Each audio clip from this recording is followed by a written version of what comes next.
Madam. Ang tagal ko na kayong inaantay. Nalimutan ko na, madam. December. December na wala. December, January, February. Ay, patay ka! Nalimutan ko po talaga. Nilalamin ko naman po sa dyan. Thank you, madam. Pasensya na ulit. Hindi pa nga po dapat magigising. Nagising nga sa aga ng sermon ni Mrs. Bali, testing nga pala ni Mrs. dito yung bago niyang bili na micro wrapper ba ang tawag dito. Nagtimpla na rin niya ako ng kape para at least kahit papano pag naligo ay may laban-laban. Sa lamig din man nga ng tubig ho. Habang nag-aayos nga si Mrs. ng gamit ng mga estudyante ay tuloy ang sermon ay tunay na. Maya nagising na rin ang aming pangalawang estudyante ay tunay na. Ako'y pumasok na ho ng banyo at alam ko na ho mangyayari. Magliligalig na naman ho ito. At makatapos nga ho maligo ay talaga namang pinandalas na ligong uwak na lang. Maya ay pumasok na rin aming pangalawang estudyante. Itong aming bunso ay gusto rin sumamat. Nagliligalig pa. Si Mrs. Bagal talagang kumilos ng mga babae. After nga lang aking pag-aantay at pag-aayos ni Mrs. wala naman pinagbago, ganun pa rin. Medyo may kalayuan ng kaunti nga pala yung aming pinagtatrabaho. Pero maya-maya, nandito na rin kami dahil yun na nga, hinapit ko na. Doon na nga kami na rin na nagbukas ng opisina para at least kahit paano mabilisan na.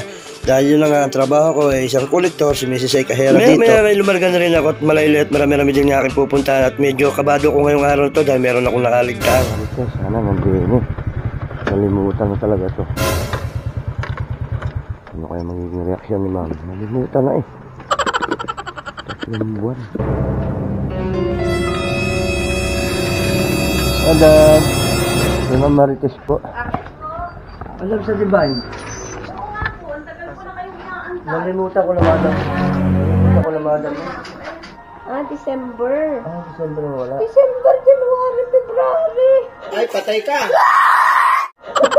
Pwede naman 2 buwan na muna, ma'am. Okay lang. Sila naman ang hindi naman ko sa iyo. Bayaran ko na para babayad din naman.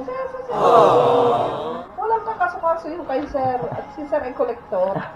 Nalimutan ko po talaga. Nilalamin ko naman po sa dyan. Madam, nilagay ko po sa likod.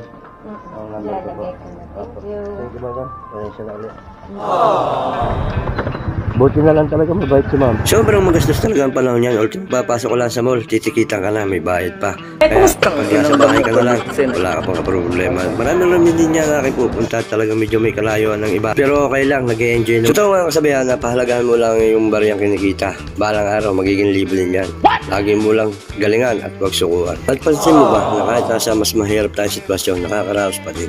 Isang patunay na hindi tayo pinababayaan ng Panginoon.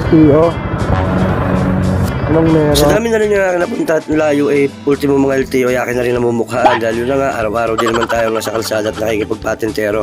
At yun na nga, minsan talaga pagka sinuswerte, maganda-ganda. Pagka minamalas, minsan talaga ay kailangan din nating umiwas. Yan, suntukan na lang. At yun na nga, ito nga si Kuya, sobrang loyal talaga sa mga LTO. Ay tumigil pa talaga kahit hindi pinaparaya. Kayo muna na, talaga ako nagmamadali pa. At yun na nga, sa dami na nga napuntahan natin, ay lubos ako nagpapasalamat sa mga napang. Ay kailangan din natin tulungan natin mga kapwa rider. Baka sa matchempuan, alam nyo naman, minimum 10 to 12. Mamaya na kayo, nagdadali pa. Pero